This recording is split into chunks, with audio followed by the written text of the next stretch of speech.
ਬਿਸਮਿਲ੍ਲਾਹਿਰਰਹਿਮਾਨਿਰਰਹੀਮ अस्सलामुअलैकुम खुशामदीद जी आया ਨੂੰ ਤੁਹਾਡੇ ਆਪਣੇ ਚੈਨਲ ਸਕਾਈ ਰੈਸਪੀ ਤੇ। ਅੱਜ ਮੈਂ ਤੁਹਾਡੇ ਨਾਲ ਲੈ ਕੇ ਆ ਗਈ ਹਾਂ ਐਗ ਸ਼ੈਲ ਪਾਊਡਰ ਦੀ ਰੈਮੇਡੀ। ਅਗਰ ਤੁਸੀਂ ਵੀ ਅੰਡਾ ਖਾ ਕੇ ਛਿਲਕੇ ਸਿੱਟ ਦਿੰਦੇ ਹੋ ਨਾ ਤਾਂ ਅੱਜ ਤੋਂ ਬਾਅਦ ਨਹੀਂ ਸਿੱਟੋਗੇ। ਇਹ ਵੀਡੀਓ ਵਿੱਚ ਮੈਂ ਤੁਹਾਨੂੰ ਦੱਸੂਗੀ ਕਿ ਅੰਡੇ ਦੇ ਛਿਲਕਿਆਂ ਦੇ ਕਿੰਨੇ ਫਾਇਦੇ ਆ। ਅੰਡੇ ਨਾਲੋਂ ਜ਼ਿਆਦਾ ਫਾਇਦੇ ਅੰਡੇ ਦੇ ਛਿਲਕਿਆਂ ਦੇ ਆ। ਤੁਸੀਂ ਜਿਹੜੇ ਵੀ ਅੰਡੇ ਇਸਤੇਮਾਲ ਕਰਦੇ ਹੋ ਉਹਦੇ ਛਿਲਕਿਆਂ ਨੂੰ ਇੱਕ ਸ਼ੌਪਰ 'ਚ ਜਮ੍ਹਾਂ ਕਰਦੇ ਰਹੋ ਆਪਣੇ ਕਿਚਨ ਦੇ ਵਿੱਚ। ਫਿਰ ਉਬਲਦੇ ਹੋਏ ਪਾਣੀ ਦੇ ਵਿੱਚ ਛਿਲਕੇ ਪਾ ਲਓ, ਉਹਨਾਂ ਨੂੰ ਚੰਗੀ ਤਰ੍ਹਾਂ 2 ਮਿੰਟ ਲਈ ਉਬਾਲ ਲਓ, 2 ਤੋਂ 3 ਮਿੰਟ ਲਈ। ਫਿਰ ਉਹਨਾਂ ਨੂੰ ਕੱਢ ਕੇ ਸੁਕਾ ਲਓ, ਧੁੱਪ ਤੇ ਰੱਖ ਕੇ ਚੰਗੀ ਤਰ੍ਹਾਂ ਸੁਕਾ ਲੈਣਾ। ਸੁਕਾਉਣ ਤੋਂ ਬਾਅਦ ਤੁਸੀਂ ਇਸ ਤਰ੍ਹਾਂ ਤੋੜ ਕੇ ਨਾ ਇਹਨਾਂ ਨੂੰ ਪਾਊਡਰ ਬਣਾਉਣਾ। ਹੁਣ ਸਭ ਤੋਂ ਵੱਡਾ ਜ਼ਰੀਆ ਨਾ ਜਿਹੜਾ ਉਹ ਅੰਡਿਆਂ ਦੇ ਛਿਲਕਿਆਂ 'ਚ ਕੈਲਸ਼ੀਅਮ। ਅੰਡਿਆਂ ਦੇ ਵਿੱਚ ਕੈਲਸ਼ੀਅਮ ਛਿਲਕੀ ਦੇ ਵਿੱਚ ਨਾ ਅੰਡੇ ਦੇ ਛਿਲਕੇ ਦੇ ਵਿੱਚ 60% ਕੈਲਸ਼ੀਅਮ ਪਾਇਆ ਜਾਂਦਾ ਹੈ। ਕੈਲਸ਼ੀਅਮ ਸਾਡੀਆਂ ਹੱਡੀਆਂ ਮਜ਼ਬੂਤ ਕਰਦਾ, ਦੰਦ ਮਜ਼ਬੂਤ ਕਰਦਾ, ਸਾਡੇ ਸਕਿਨ ਲਈ ਬਹੁਤ ਅੱਛੀ, ਜਿਸਮ ਦੇ ਵਿੱਚ ਕੈਲਸ਼ੀਅਮ ਦੀ ਕਮੀ ਨੂੰ ਦੂਰ ਕਰਦਾ। ਇਹਦੇ ਅੰਡੇ ਦੇ ਛਿਲਕੇ ਦੇ ਵਿੱਚੋਂ ਹਾਸਲ ਹੋਣੇ ਵਾਲੇ ਕੈਲਸ਼ੀਅਮ ਦੇ ਬੇਸ਼ੁਮਾਰ ਫਾਇਦੇ ਹਨ। ਤੁਸੀਂ ਮਹਿੰਗੇ ਕੈਲਸ਼ੀਅਮ ਦੇ ਟੈਬਲੇਟ ਲੈ ਕੇ ਯੂਜ਼ ਕਰਨੇ ਤੋਂ ਬਿਹਤਰ ਆ ਘਰ ਵਿੱਚ ਕੈਲਸ਼ੀਅਮ ਲਵੋ ਔਰ ਸਸਤਾ ਪੈਂਦਾ।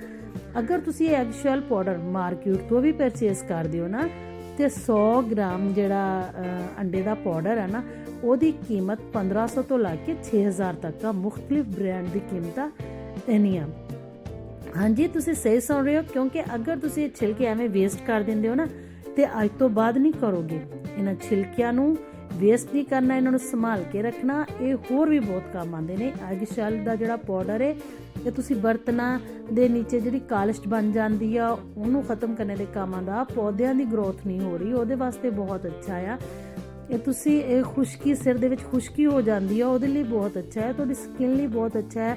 ਆਪਣੀ ਸਕਿਨ ਦੇ ਉੱਤੇ ਫੇਸ ਮਾਸਕ ਲਈ ਇਸਤੇਮਾਲ ਕਰ ਸਕਦੇ ਹੋ। ਇਹਨੂੰ ਇਸ ਤਰ੍ਹਾਂ ਅਗਰ ਤੁਹਾਨੂੰ ਲੱਗ ਰਿਹਾ ਫਿਰ ਵੀ ਕੋਈ ਡਰਾਈ ਹੋਣਾ ਤਾਂ ਜਦੋਂ ਇਹਨੂੰ ਤੁਸੀਂ ਪਾਊਡਰ ਬਣਾ ਲਓ ਉਦੋਂ ਵੀ ਇੱਕ ਅੱਧੇ ਦਿਨ ਲਈ ਧੁੱਪ 'ਚ ਰੱਖ ਕੇ ਇਹਨੂੰ ਧੁੱਪ ਲਵਾ ਲਓ ਤਾਂ ਕਿ ਇਹ ਬਿਲਕੁਲ ਖੁਸ਼ਕ ਹੋ ਜਾਵੇ।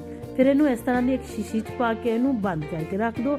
ਖਾਣੇ ਲਈ ਬਿਹਤਰ ਆ ਕਿ ਤੁਸੀਂ ਅੱਧੀ ਚਮਚੀ ਲੈ ਲਓ, ਦੁੱਧ ਨਾਲ ਕਿਸੇ ਚੀਜ਼ ਨਾਲ ਵੀ, ਚਾਹ ਵਾਲੀ ਨਹੀਂ ਤੇ ਕੈਪਸੂਲ ਦੀ ਸੂਰਤ 'ਚ ਖਾਲੀ ਕੈਪਸੂਲ ਲੈ ਕੇ ਤੁਸੀਂ ਭਰ ਲੈਣੇ ਨੇ।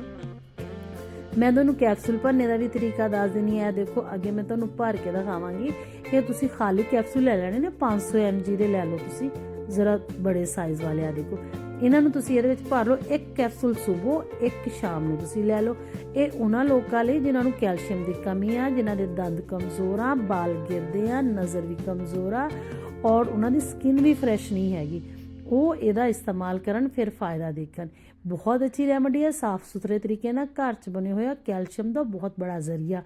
ਅੰਡਿਆਂ ਦੇ ਛਿਲਕਿਆਂ ਨੂੰ ਬਿਲਕੁਲ ਵੇਸਟ ਨਹੀਂ ਕਰਨਾ। ਤੁਸੀਂ ਇਸ ਤਰ੍ਹਾਂ ਕੈਪਸੂਲ ਭਰੋ, ਸਵੇਰ ਸ਼ਾਮ ਕਰੋ। ਅਗਰ ਸਿਰ ਦੀ ਖੁਸ਼ਕੀ ਖਤਮ ਨਹੀਂ ਹੋ ਰਹੀ ਤੇ ਸਰਸੋਂ ਦੇ ਤੇਲ ਦੇ ਵਿੱਚ 1 ਚਮਚ 2 ਚਮਚ ਪਾਊਡਰ ਦੇ ਪਾ ਕੇ ਉਸ ਬੋਟਲ 'ਚ ਤੁਸੀਂ ਰੱਖ ਲੈਣਾ। ਬਸ ਇਹਦੇ ਵਿੱਚ ਤੇਲ ਸ਼ਾਮਿਲ ਕਰਦੇ ਜਾਣਾ ਔਰ ਨਹਾਣੇ ਤੋਂ 2 ਘੰਟੇ ਪਹਿਲੇ ਇਹ ਤੇਲ ਅਪਲਾਈ ਕਰ ਲੈਣਾ। ਤੁਸੀਂ ਦੇਖੋਗੇ ਇਨਸ਼ਾਅੱਲਾ 2 ਹੀ ਹਫ਼ਤਿਆਂ ਦੇ ਵਿੱਚ ਤੁਹਾਡੇ ਸਿਰ ਦੀ ਖੁਸ਼ਕੀ ਬਿਲਕੁਲ ਖਤਮ ਹੋਗੀ, ਬਾਲਾਂ ਦਾ ਗਿਰਨਾ ਔਰ ਝੜਨਾ ਬੰਦ ਹੋ ਜਾਊਗਾ। ਇਹਦੇ ਨਾਲ ਹੀ ਤੁਸੀਂ ਆਪਣਾ ਰੱਖੋ ਖਿਆਲ। ਮੈਨੂੰ ਦਿਓ ਇਜਾਜ਼ਤ। ਅੱਲਾ ਸੋਨੇ ਦੇ ਹਵਾਲੇ।